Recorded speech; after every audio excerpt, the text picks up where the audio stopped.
Ola, que tal, guapis, como estades? Benvidos a un novo programa de Mulleres, Homes e Fauna Diversa.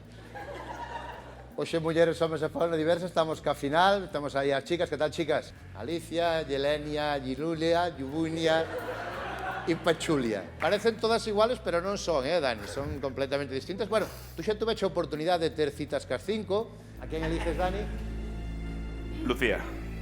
Alicia. Alicia. Volvemos. Es que me han dado el guión hace 3 minutos, chiquilla. Alicia. Alicia, Alicia. Parar esta inteirada, por favor,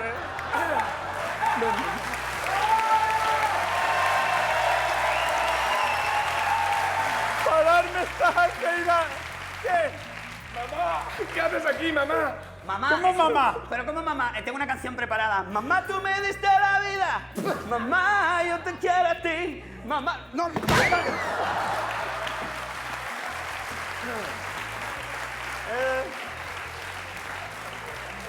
¿Pero qué haces aquí, mamá? ¿Cómo que haces aquí? Pero ¿Desde que- cuándo tienes los ojos azules? Desde hace un rato. Perdone, señora. Parece normal. Parece normal hacer esto a María Jesús. Mira Perdona. aquí a la televisión y hacer esto a María Jesús. Perdone, señora. Dime, Emma.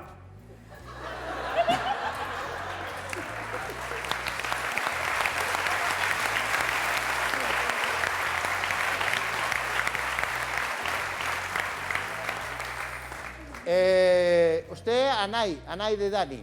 Señor, lo Y- parí yo, sí, señor. E que pasa, que a que ven con vostede, María Jesús, é a moza de Dani, o que? Sí, No, Dani... sí. Non se fía moito de Dani, que non sabe o Ainda non que... é, pero ten que ser. Aló? Ten que ser porque foron desde nenos xuntos á escola, ela sempre lle quixo moito e ela, somos veciños de... Cala a boca,